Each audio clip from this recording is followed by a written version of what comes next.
Hello, welcome everyone to this webinar on how do you taste beer, part of our WSET Beer Bite-Size Week series that we've been kicking off with this week.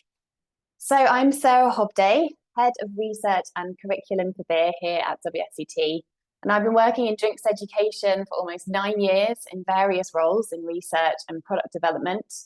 For the past 4 years, I've been leading on the development of our 2 new beer qualifications, so our Level 1 and Level 2 awards in beer.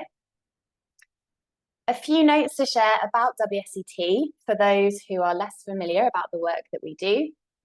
We are the world leading provider of drinks qualifications with over 100,000 candidates each year. And we have over 50 years of experience in the drinks education space with qualifications in spirits, wine, sake, and now, very excitingly, also beer. If you're interested to learn more about what we do, you can head over to wsetglobal.com.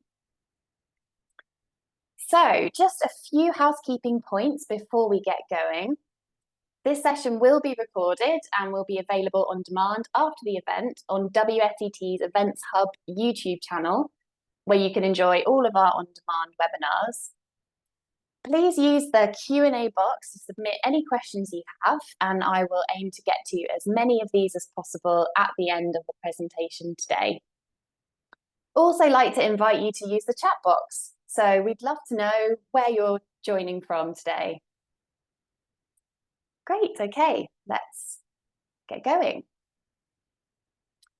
So first of all, when thinking about tasting beer, it's worth giving a bit of time to thinking about preparing for your tasting. And particularly if you're tasting along today, there are a few things that'd be great for you to have. So firstly, you'll need a glass.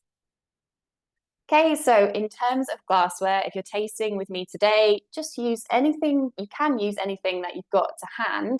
But there are some things that are helpful in terms of selecting a tasting glass. So I'm going to use this today. This is an ISO glass. Looks a bit like a small stemmed wine glass. This glass has a couple of helpful features that are great to look out for when you're selecting a tasting glass. Firstly, it has this rounded bowl, which is going to help later when we're swirling the beer. And it also has these inward sloping walls. And these can help to capture aromas at the top of the glass, helping us to detect them when we actually go to smell the beer. If you don't have an ISO glass, something like a white wine glass or a tulip glass could be great options. And if you don't have anything like that, just use whatever you've got to hand today. Okay, another thing that's helpful to have on hand is a spittoon or a spit cup. So just something you can spit the beer out into. It's worth noting that in the beer industry, it's very common practice to actually swallow beer when you're assessing beer. So for example, in a beer judging scenario. But at WSET, we advise having a spittoon or spit cup available, which can help you to minimize and moderate the amount of alcohol that you're consuming while you're learning. Another thing that's useful to have is a notepad and pen. Anything to write on could also be the device that you're using so that you can jot down some tasting notes. And another thing you'll need is your beer. So if you're tasting along today, now would be a great time to get your beer out of the fridge if you haven't already. A couple of other things to think about when preparing for a tasting. First of all, minimizing as much as possible any distracting smells or noises that you might have in the environment around you. So, of course, these distractions can take away from being able to pay attention to what you're tasting.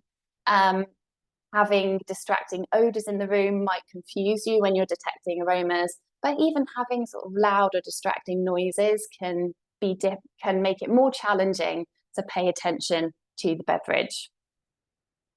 It's also really helpful to have good lighting and a white background. So if you've got a white wall, that can be helpful, or perhaps a white piece of paper to hand, that's going to help us when we're assessing the appearance of our beers. And last thing to think about is your own palate. So having a clean palate is a great kind of blank canvas to use when you're tasting. If you've recently had some strong flavored food, strong coffee, or perhaps brush your teeth, to try and help cleanse your palate, you can rinse with plenty of water, drink plenty of water, perhaps have something like a plain water cracker, a plain rice cracker to help remove some of those lingering flavors on the palate. Okay, so now we've thought about the main considerations for preparing for our tasting.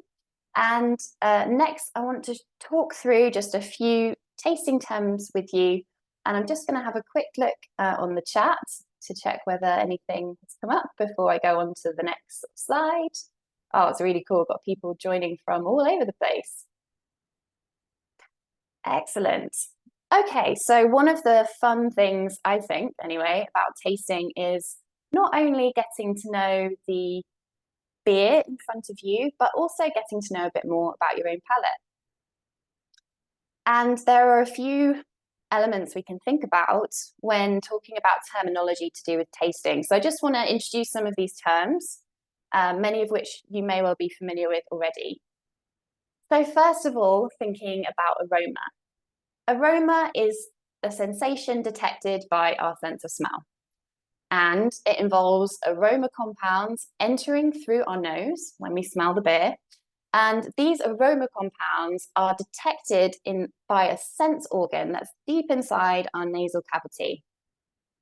So in this way, we can detect aromas when we sniff a beer. We can also detect aromas via a different route, and that is when the beer is in our mouth or shortly after we've swallowed or spat out the beer.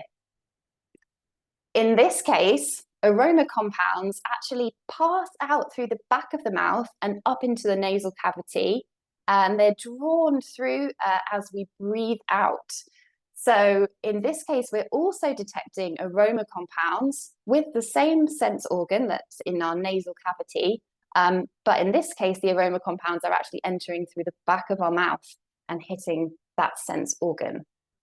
So that's two places we can detect aroma, on the nose and also when the beer's in our mouth. Next, we have our sense of taste. So when we're talking about taste, we mean sensations that are detected by taste receptors that we have on our tongue and in other parts of our mouth and throat. And there are a small number of different tastes that we can identify.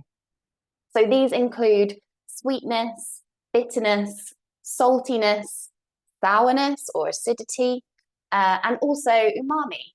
And for those who aren't familiar with umami, this is can be thought of as a savory taste. It's something that we associate with things like miso, seaweed, cured meats, or long-aged hard cheeses like Parmesan, for example. Also detected in the mouth is mouthfeel. This is all about the texture of the beer.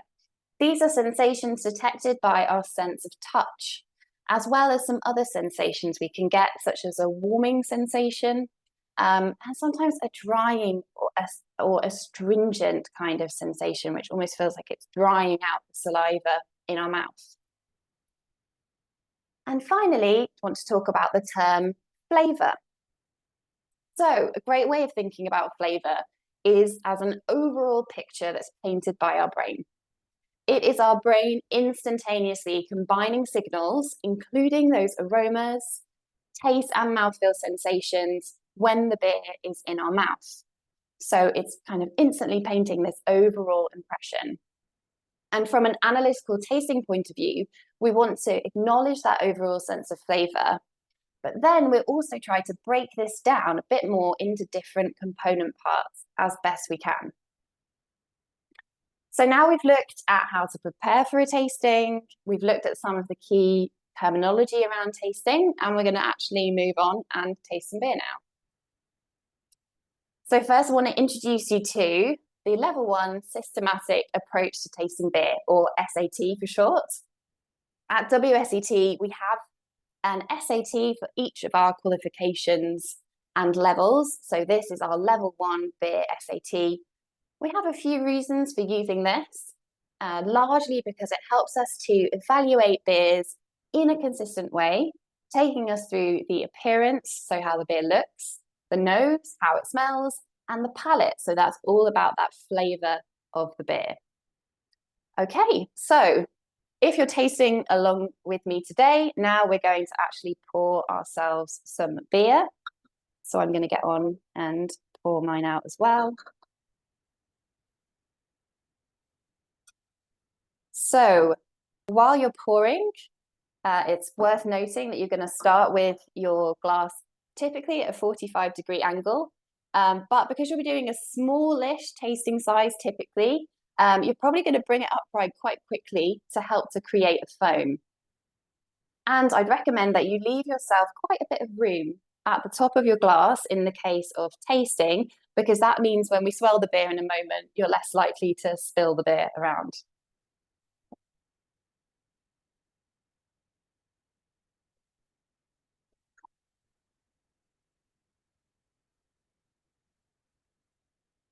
Great, okay, so hopefully you've poured out your beer now. I've skipped ahead a slide there. And we're going to, first of all, think about how the beer looks, so the appearance of the beer. We'll start by assessing the clarity of our beer. So in order to do this, we're going to hold the beer up and we're going to look through the liquid part of the beer. So in my case, I have a clear sample. Some of you might be detecting a little bit of haze or cloudiness in your beer, in which case it would be called hazy. And for some of you, particularly if you're trying something like a stout or maybe some porters, the beer might be so dark in colour that actually no light is coming through the beer, in which case we would refer to that as opaque. On that note, I'd really love to hear in the chat, if you are tasting along, what beers are you tasting today? What styles are you trying today? So imagine we could have potentially quite a range, so let me know. Okay, next we can think about the colour. And this is where it can be useful to have a white wall or a white piece of paper to hold the beer up against. So in my case, I've got an amber colour in my beer. There's a bit of a guide on the screen. Most beers will sit somewhere between straw through to black in terms of colour. However, some of you, if you're tasting something like a fruited style, might have different colours in your beer as well. Something like a pink or a red, perhaps, if you've got a strawberry or cherry flavoured beer. So quite a wide range of options possible. In terms of other observations on the appearance side of things, another interesting thing to note is the foam. So firstly, you could take a note of how large the foam was when you first poured it. And you might also make a note of how long that foam lasted. So in my case, I've actually got almost no foam. I had a tiny bit when I first poured it, and now that foam has dissipated really quickly. Okay, so let's move on to our nose. This is all about how the beer smells and the aroma characteristics that we find. And now I will go on to the next slide.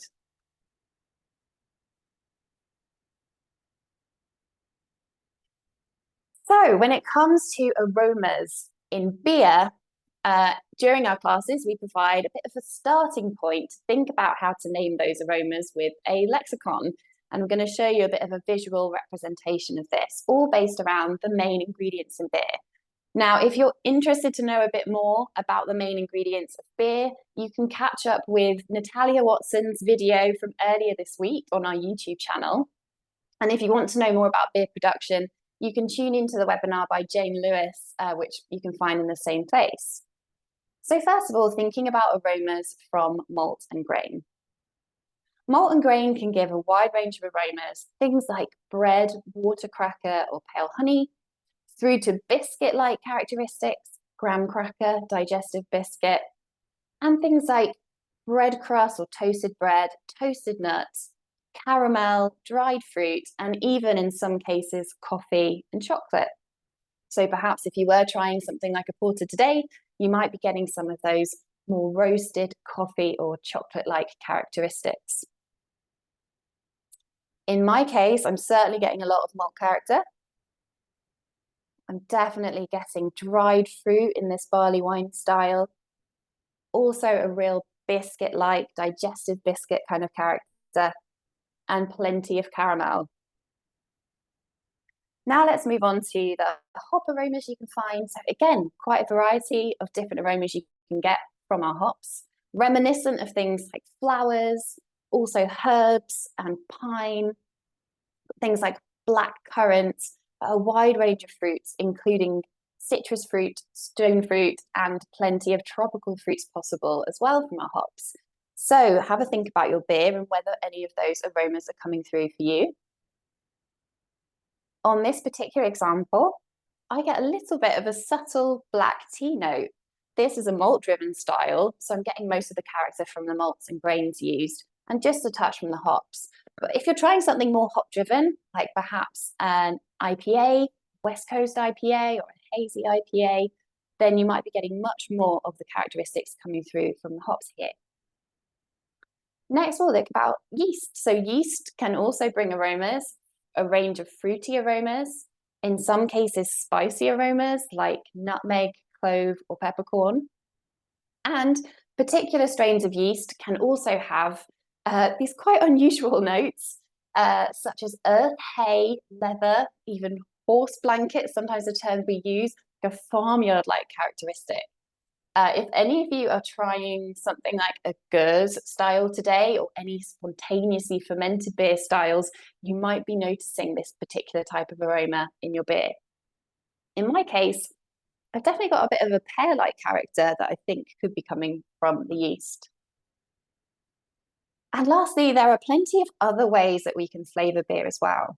So some beers intentionally use bacteria to bring a sour taste to the beer. Gers that I just mentioned would be an example of that. Along with that sour taste, there are also accompanying aromas, often things like yogurt or sour fruits, and in some cases a little bit of vinegar as well.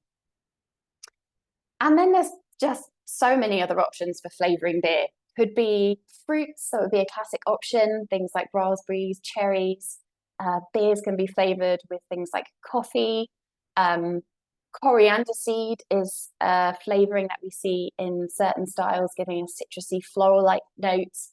Chili can be used. Obviously, that will give a warming sensation on the palate, but also some chili-like aromas on the nose.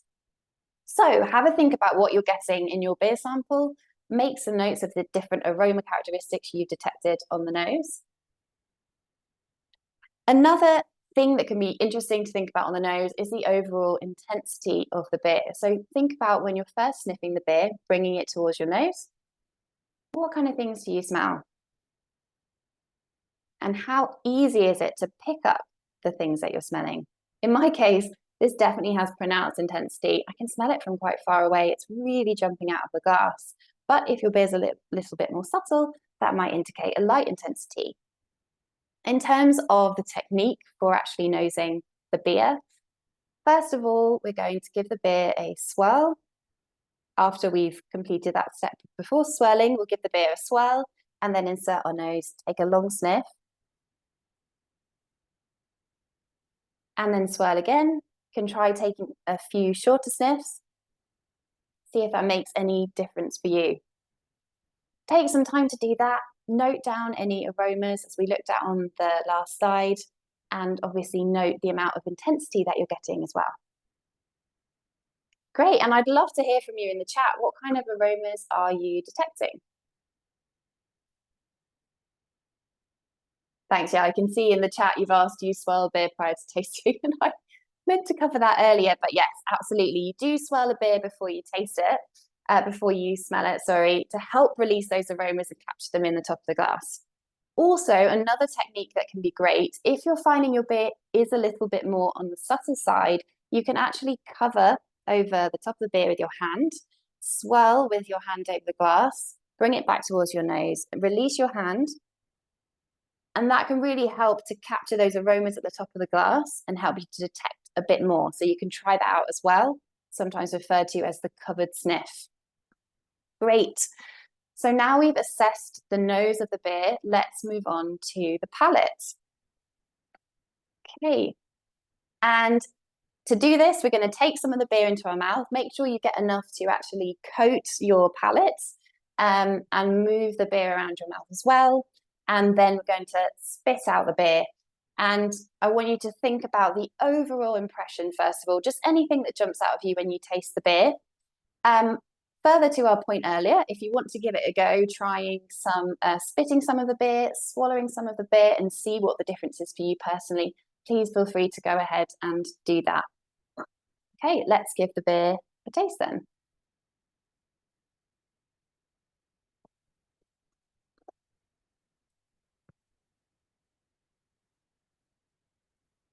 Great.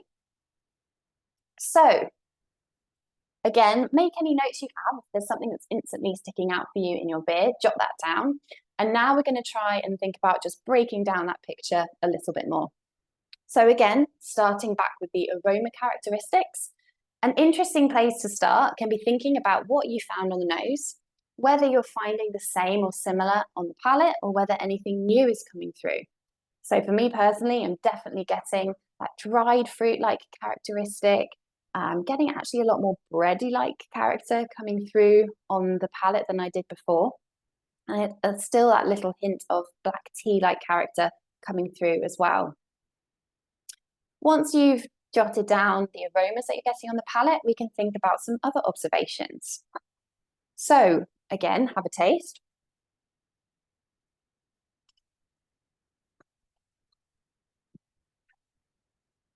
We can see what some of the key elements might be. In terms of intensity, this is very similar to what we talked about on the nose. How much are those aromas coming through? In my case, it's still pronounced, as I found on the nose. Carbonation. Now, carbonation in beer is the presence of carbon dioxide bubbles. And you can get different levels of carbonation in beer. So you can have beer that has quite a gentle, low level of carbonation. That's what I'm getting in this case with this barley wine. But also in some styles, you'll have much more impression of bubbles on the palate, maybe quite a bit of foaming in the mouth possibly as well.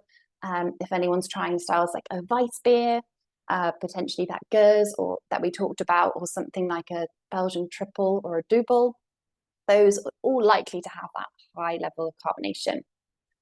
Body is all about the weight of the beer in the mouth. So in my case, I've definitely got a full body with this barley wine. But in some cases, you'll get a little bit less weight. And if it feels particularly light in body, that's worth noting. Sometimes a comparison we use here is thinking about water, orange juice, and mango juice. So those kind of different presence of weight in the mouth from different types of liquids you can get is a way of thinking about body. Now, alcohol can be hard to pinpoint when you're tasting beer, but certainly at higher levels, you can start to get a gentle warming sensation. I'm definitely getting that in this particular example, which is actually 11% alcohol. So I'm certainly feeling this kind of pleasant warming sensation. Next, bitterness, one of the prevalent tastes that we have in many beers. And again, you can have a range of different bitterness levels here. In my case, I've got quite a medium level of bitterness. It's not super prominent. If any of you are tasting something like an American or West Coast IPA, you're probably getting high bitterness here, whereas people having things like Weiss beer will be likely getting quite a low level of bitterness. If any of you are trying a hazy IPA, you might be in that sort of low to medium area with bitterness. Now, sweetness. Beer is not generally a very sweet beverage, but often has just a hint of sweetness, which can help to balance the bitterness. Actually, in this barley wine, I do have a little bit more kind of medium level of sweetness, which is helping to balance the bitterness and also the alcohol in this style. And finally, if any of you are trying sour styles, like that Gueuze we talked about, or perhaps a Berliner Weisse, you might be getting a really noticeable acidity in your beer. And that's probably one of the first things you noticed on the palate. So there we go. That takes us through the level 1 SAT. Hopefully you've got a full tasting note. Would love to see any of those if anyone is tasting along today and feels up for sharing their notes in the chat. Thanks so much. Okay, I'm now going to move on and have a look at the Q&A to see if we've got any questions. Okay. Oh, and you might just see popping up now a poll to ask you about how you rate this webinar. So we'd love to hear back from you if you're happy to share some feedback on that with us. Okay, so starting here with how much in terms of millimeters is the recommended sample size when we're tasting? So at WSET, we recommend an 80 ml sample size overall. And the kind of thinking behind this is that it's small enough that you can share your beer with other people. You know, you don't need loads of beer in order to conduct a tasting, but you do need enough in order to be able to take several sips. And also enough that you can pour the beer and form a head of foam on the beer as well. So 80 mils. One important consideration here is that when you're deciding on the size of your sample, you also want to think about the size of your glass. So having something like an 80 ml sample in a much larger glass actually wouldn't work so well. You probably have quite a lot of surface area of the beer in contact with the air, which might mean that you lose carbonation quite quickly. So we kind of use these typically ISO glasses with about 80 mils WSET. Gives a nice ratio of the size of that sample to the size of the glass. Great, thank you for that question. Okay, so another question here from Philip, talking about wine yeast. Okay, so with wine yeast, we often have an association with a bread or brioche-like character, but in this case, that is exclusively ascribed to malt. Okay, so is that the case that here it's exclusively ascribed to malt? Yeah, so that's a really interesting one. In winemaking, often, especially in wine where the winemaker chooses to leave that wine on the lees, and perhaps also conduct some lees stirring. By lees, we're talking about yeast cells after they've kind of finished fermenting. Then they can actually get that bread or brioche-like character into the particular wine. That's quite an unusual thing to do in terms of beer. So generally with beer, you're trying to take the beer off the yeast quite quickly after the fermentation and maturation has happened. So that's quite unusual. And the reason that we get these bread-like characteristics coming from malt is that it's a cereal grain and shares some similarities with the cereal grains that we actually use to make bread. So generally with malt, we're talking about barley. Sometimes you also use wheat. And they, once they are lightly kilned in that malting process, can give those more bread-like characteristics. Great question. I hope that answers it for you. Okay, so a question from Peter asking about suggested temperatures for different beers. That's a great question. So actually we cover the different suggested temperatures in our level 1 and level 2 courses. We talk a bit about kind of recommended temperatures for when you're tasting beer. I will say that in terms of when you're tasting beer or enjoying beer for yourself, the most important thing is personal preference, but there are some things that kind of help to bring out the best in the beer. I know as well that actually Mirella has covered this in her webinar this week to some extent. So if you're interested to know a bit more on that and particular styles and where we would recommend in terms of temperature, you can check out her webinar on our Events Hub. Great. Okay. So one other question we have here from Carol. What alcohol ABV percentage relates to what level of alcohol, i.e. low, medium, or high? So there's no hard and fast rule in that sense of how you use these terms, but at WSET we do give a bit of guidance when using the terms low, medium, high, and very high when talking about the alcohol level in beer. So we would describe low as being 4% ABV or below. Medium kind of sits just above that, from about 4.1 to 5.9%. And then when we hit 6%, we start describing the alcohol as high. all the way up to 9%. And then above 9% we describe as very high. So the barley wine I had today at 11% was definitely in that very high range. Thank you so much, everyone, for all your questions. I'm afraid that's all we've got time for in this webinar today, but really appreciate everyone's interesting questions and for attending with us today. So that just leaves me to say thank you so much. Please remember this webinar recording will be available on our Events Hub, so make sure you subscribe to our YouTube channel, and there you can keep up to date with all of our on-demand events. To find out more, or if you want to sign up for any of our qualifications, you can visit our Where to Study page at wsetglobal.com. And also, please make sure to check out our upcoming webinar series. So next week, we kick off our Rum Bitesize series on Tuesday with Rums of Guyana. And then on Thursday, there will also be a webinar about studying spirits with WSET. Thank you so much, everyone, for joining. And that is the end of today's webinar.